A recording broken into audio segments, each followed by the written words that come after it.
Bienvenidos a esta nueva exploración. Hoy, nos vamos a sumergir en una historia que llevamos escrita literalmente en nuestro ADN. Y partimos de una pregunta que la verdad es que choca un poco con el mapa. Una pregunta interesante, sí. ¿Por qué algunas de las huellas genéticas más claras del norte de África, aquí en la península, se encuentran justo en regiones como Galicia o León? O sea, en el noroeste, que parece lo más alejado del estrecho, ¿no? Exacto, es lo que parece ir contra la intuición geográfica, desde luego. Pues esa aparente contradicción va a ser un poco nuestro hilo conductor hoy.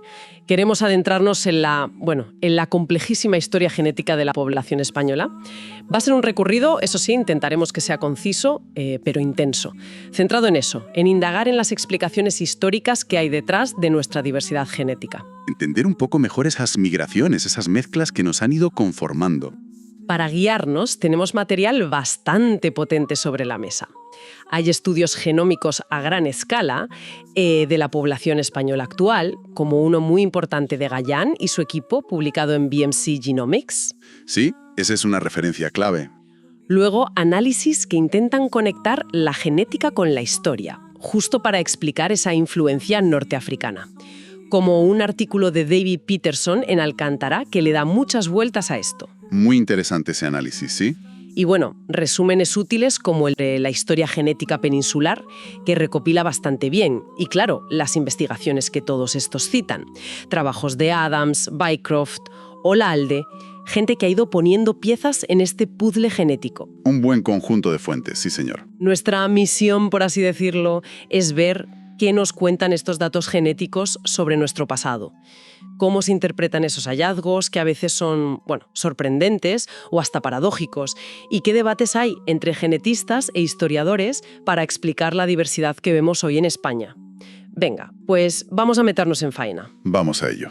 Para empezar, pongamos un poco el marco general. Los estudios genéticos, como ese de Galland que comentábamos, lo primero que confirman es que, la población española encaja claramente en el panorama genético de Europa occidental. Sí, somos genéticamente similares a otras poblaciones de nuestro entorno europeo. Eso es la base. Pero ¿hay algo particular? Pues sí, y aquí empieza lo interesante. Aunque la base es compartida, estos análisis también revelan algo específico en España. Una mayor diversidad haplotípica. Esto, para que nos entendamos, significa que hay más variedad en las combinaciones de marcadores genéticos que se heredan juntos como en bloques. O sea, más sabores genéticos distintos, por decirlo de alguna manera. Algo así. Sugiere que la historia de la población aquí ha sido, digamos, más movida, con más capas de migraciones, más mezclas a lo largo del tiempo, si la comparamos con poblaciones del norte de Europa. Como si nuestro tapiz genético tuviera más hilos de colores diferentes. Entiendo. Y si miramos linajes más concretos, por ejemplo, por el lado paterno, el del cromosoma Y, ¿qué domina? Ahí el marcador estrella, el más común, es el famoso haplogrupo R1b, muy típico de toda Europa occidental. Ajá. Aquí en Iberia además destaca una variante específica, la RDF27. Las fuentes indican que es muy frecuente, sobre todo en zonas como el País Vasco y Cataluña, pero también está muy presente en el resto, por encima del 40-60% fácilmente. ¿Y este R1b de dónde viene principalmente? Pues se asocia sobre todo con las grandes expansiones de población que hubo durante la Edad del Bronce, hace miles de años, que parece que vinieron desde Centro Europa. Es lo que nos conecta genéticamente con gran parte del oeste del continente. Esto lo han detallado bastante bien estudios recientes con ADN antiguo, como el de Olalde. ¿Y por el lado materno, el ADN mitocondrial? Por el lado materno, el panorama es también muy europeo. Predominan los linajes H, U y T, como en el resto de Europa. Y tiene su curiosidad, porque algunos subtipos concretos, dentro del H, por ejemplo, parecen haberse expandido desde la península ibérica hacia el resto de Europa después de la última glaciación, como si Iberia hubiera sido un refugio y luego un punto de partida. Vale, o sea, base europea común, pero con esa mayor diversidad interna y algunos linajes con historias particulares. Pero volvamos al estudio de Galland sobre la población actual. Decías que encontraron bastante homogeneidad general, pero también una sutil microestructura. ¿Qué es eso exactamente? Pues se refiere a que, usando muchísimos marcadores genéticos, miles de pequeñas variaciones en el ADN, los llamados SNPs, pudieron detectar diferencias finas, sutiles, pero estadísticamente significativas entre personas de regiones geográficas distintas dentro de España.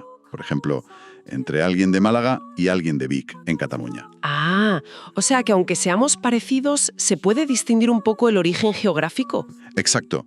Vieron un gradiente genético, como un cambio progresivo, que va más o menos del suroeste al noreste de la península. Y este patrón recuerda, de hecho, a gradientes que se ven a escala europea. Indica que bajo esa homogeneidad aparente hay variaciones genéticas sutiles que sí están ligadas a la geografía y por tanto a la historia regional. Estudios más recientes, como el de Bycroft, han afinado y confirmado esta estructura. Muy bien, pues con esa base llegamos al punto que nos trajo aquí, al meollo de la cuestión, la conexión norteafricana. Porque varios estudios, y de forma consistente, han detectado marcadores genéticos de origen norteafricano en la población peninsular. Se habla mucho del linaje paterno E81, ¿verdad?, que es muy del Magreb. Sí, el E81 es muy característico de allí. Y también por vía materna se detecta, sobre todo el linaje U6. La señal está ahí, en distintas partes del genoma. ¿Y de cuánta influencia estamos hablando? Porque a veces se oyen cifras muy dispares. Bueno, las estimaciones varían un poco. Depende de qué marcadores uses y cómo hagas el cálculo. Si miras el genoma completo, lo que se llama análisis autosómico, la media para la península suele estar entre un 4% y un 10% más o menos. En Canarias es bastante más alto, eso sí. Vale, un 4-10% de media peninsular. Sí, y si te fijas solo en el cromosoma Y, en ese linaje M81, las cifras que se dan andan entre el 5% y algo más del 10% según el estudio. El ADN mitocondrial, el U6 materno, también muestra esa conexión. Son porcentajes minoritarios, claro, no es la base principal de nuestro genoma, pero son detectables y sobre todo consistentes entre estudios. Pero aquí viene la sorpresa. La distribución geográfica. El artículo de Peterson lo recalca muchísimo. Resulta que de forma recurrente en diferentes estudios, las mayores frecuencias de estos marcadores norteafricanos, tanto el EM81 paterno como el U6 materno, no aparecen en el sur, no en Andalucía, que sería lo lógico por cercanía. Aparecen en el noroeste. Justo ahí está la clave. En Galicia, en la zona de León, en el norte de Portugal. ¿Cómo puede ser? Ese es el quid de la cuestión, lo que Peterson llama la paradoja central. Porque si piensas en la historia de Al-Andalus, el noroeste fue precisamente la zona donde el control político musulmán directo duró menos tiempo. Fue relativamente breve comparado con el sur o el Levante. Claro. Entonces, ¿por qué la señal genética norteafricana parece ser más intensa justo allí? Esto choca frontalmente con la idea simple de que a más tiempo de dominio, pues más mezcla genética debería haber. Parece que la historia demográfica, la de la gente, pudo seguir caminos distintos a la historia del poder político. Vale, aceptamos la paradoja. ¿Y cómo intentan explicarla los científicos? Peterson seguro que analiza las hipótesis que se han manejado. Sí, la revisa a fondo. Algunas ideas iniciales, hace ya unos años, apuntaban a que quizás esta conexión norteafricana era muy antigua, de tiempos prehistóricos, incluso antes de los romanos. Se basaban, por ejemplo, en la diversidad interna que veían en algunos linajes como el U6. Pensaban que mucha diversidad implicaba mucho tiempo. ¿Y esa idea se mantiene? Pues la verdad es que la mayoría de los estudios más recientes, que usan análisis genómicos mucho más potentes y miran el genoma completo, argumentan más bien lo contrario. Encuentran en general relativamente poca diversidad interna dentro de esos linajes norteafricanos presentes en la península. Ah, o sea, poca diversidad significa origen más reciente. Exacto. Normalmente una baja diversidad en un linaje introducido se interpreta como señal de un origen más bien reciente, ya en tiempos históricos, no prehistórico. De hecho, hay un estudio muy relevante de Bycroft y su equipo, de 2019, que intentó ponerle fecha a la mezcla principal. ¿Y cómo lo hicieron? Analizaron la longitud de los trozos de ADN compartidos entre poblaciones. Cuanto más recientes son las mezclas, más largos tienden a ser esos trozos. Y su estimación fue que la mayor parte de esta mezcla con norteafricanos ocurrió, atención, entre los años 860 y 1120 después de Cristo. Plena Edad Media. Plena Edad Media, sí. Un periodo bastante concreto. Vale, si el origen es histórico, medieval, y la datación apunta a ese periodo entre el siglo IX y XII, ¿Por qué sigue destacando el noroeste? ¿Cómo encaja eso? Porque esa época ya no es la conquista inicial de 711. Buena pregunta. Parece que muchos investigadores, precisamente por esa datación y por la corta duración del control político inicial en el noroeste, han dudado en atribuirlo directamente a esa primera conquista islámica del siglo VIII. Como explica Peterson, a veces se apoyan en interpretaciones históricas, quizás simplificadas, según él, que sugieren que el noroeste quedó como intacto o casi sin ocupar tras el 711. Ya, como que no encajaba con la historia oficial. Algo así. Y entonces, si descartas esa primera fase, ¿qué alternativas quedan? Pues una hipótesis que ha aparecido bastante en algunos estudios genéticos es la de los movimientos de población morisca, pero ya en la Edad Moderna, siglos después. Los moriscos. ¿Te refieres a después de la caída de Granada? Sí, se ha sugerido que quizá hubo deportaciones de moriscos granadinos hacia el noroeste tras la rebelión de las Alpujarras, allá por 1571. O bien que la expulsión general de principios del siglo XVII fue menos efectiva en el oeste, y por eso quedó allí una concentración relativa mayor de esta ascendencia norteafricana. Pero, históricamente, eso se sostiene. ¿Hubo deportaciones masivas de moriscos a Galicia o León? Pues ahí es donde Peterson pone el dedo en la llaga. En su artículo es bastante crítico con esta hipótesis morisca para explicar el pico del noroeste. Señala que, aunque sí hubo traslados internos de moriscos tras la Guerra de Granada, las fuentes históricas no documentan grandes deportaciones específicamente hacia Galicia o León. No era el destino principal. Vale. Y sobre la expulsión de 1609, sí que fue muy efectiva en el este, en Valencia, por ejemplo, y eso podría explicar por qué allí los niveles de huella norteafricana son más bajos. Pero de nuevo, eso no explica por qué serían altos en el noroeste. No explica el origen del pico. Entiendo. La hipótesis morisca parece tener agujeros para justificar esa concentración noroccidental. ¿Se han barajado otras ideas? Sí, se mencionan a veces otras posibilidades más minoritarias. Algunos estudios hablan de contactos comerciales antiguos, fenicios o romanos. Otros sugieren conexiones más tardías con Canarias, a partir del siglo XV, sobre todo para explicar algún sublinaje concreto del U6.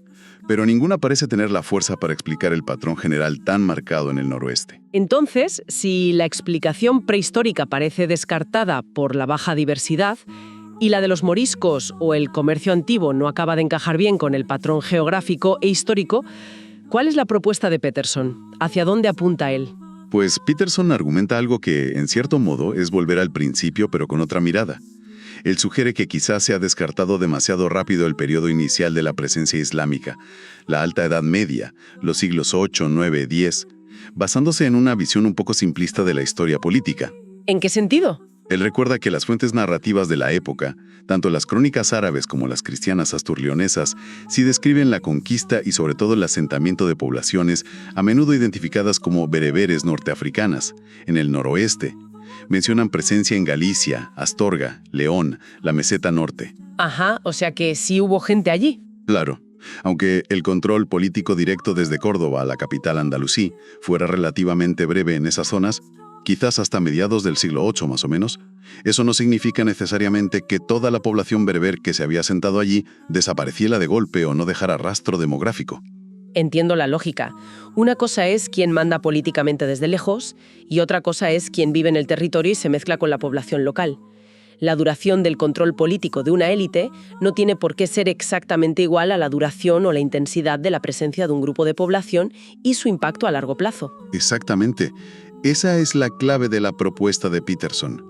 Él sugiere que los propios datos genéticos, esa consistencia en señalar al noroeste como un foco importante, y sobre todo esas dataciones recientes como la de Bycroft que apuntan justo a ese periodo entre el 860 y el 1120 DC, deberían ser una señal para los historiadores, una invitación a reevaluar el impacto demográfico real de esos primeros asentamientos bereberes en el noroeste. Como diciendo, ojo, que aquí la genética nos está contando algo que quizás la historia política por sí sola no reflejaba del todo. Justo.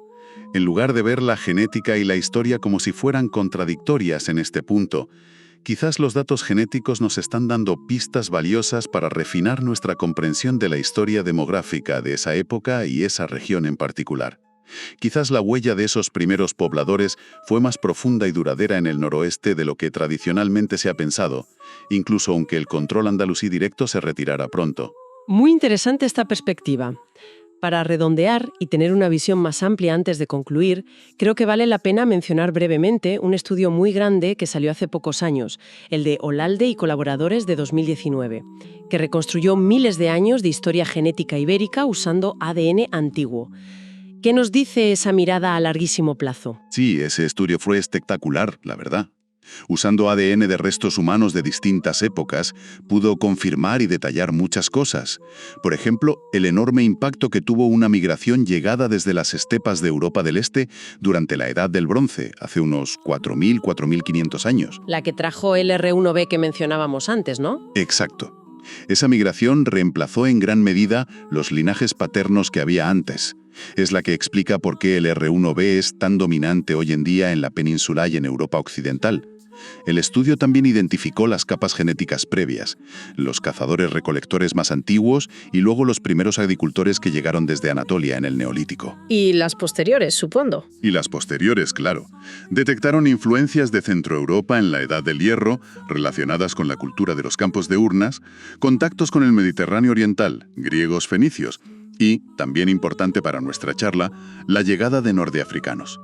Y fíjate, detectaron esa señal norteafricana tanto en restos de época romana como en el periodo islámico temprano.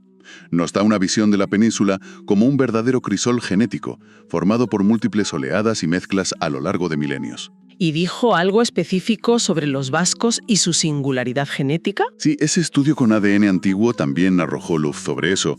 Sugiere que la particularidad genética vasca actual tiene raíces bastante profundas, que se consolidaron ya durante la Edad del Hierro, hace unos 3.000 años.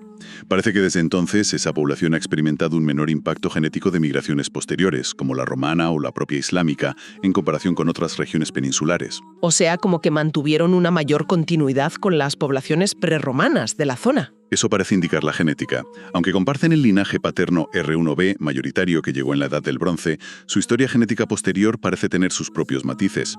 Refuerza la idea de que la península, aunque siempre conectada y recibiendo influencias, también ha albergado una notable diversidad regional a lo largo de su historia. Muy bien. Pues creo que hemos cubierto bastante terreno.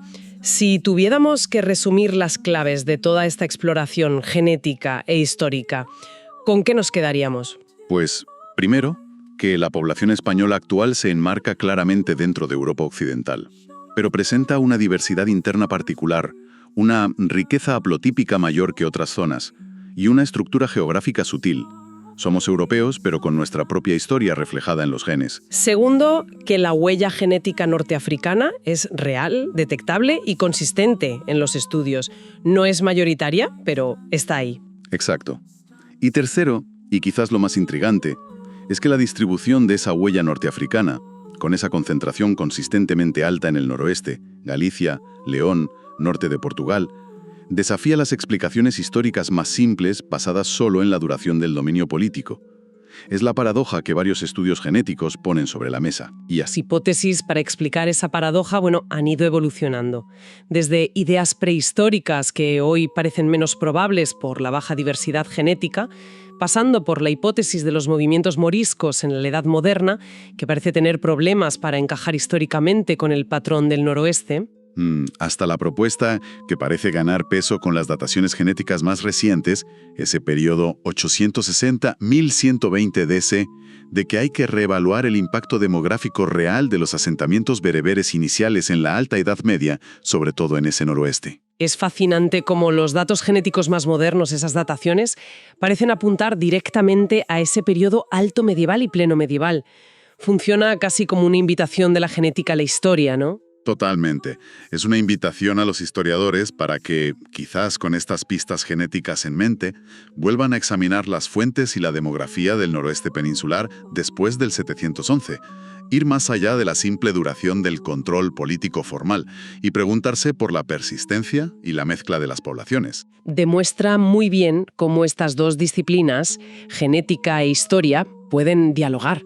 no solo para confirmar lo que ya sabíamos, sino sobre todo para plantear nuevas preguntas y a veces desafiar asunciones que teníamos sobre el pasado. Y quizás, para terminar con una reflexión que quede ahí flotando, si la genética apunta cada vez más a un origen alto medieval o pleno medieval, para una parte significativa de esa huella norteafricana, sobre todo en el noroeste, quizás la pregunta ya no debería ser tanto si aquellos primeros pobladores bereberes dejaron un legado genético. Parece que sí lo hicieron. La pregunta más bien podría ser ¿cómo? ¿Cómo ese legado demográfico específico logró persistir de forma tan notable, incluso destacando en algunas métricas genéticas, precisamente en regiones donde el marco político andalusí fue, comparativamente, más efímero? Claro. ¿Qué dinámicas sociales, culturales o quizás incluso ambientales propias de esas zonas del noroeste pudieron favorecer esa persistencia diferencial a lo largo de los siglos posteriores? Ahí queda el interrogante para seguir investigando y debatiendo.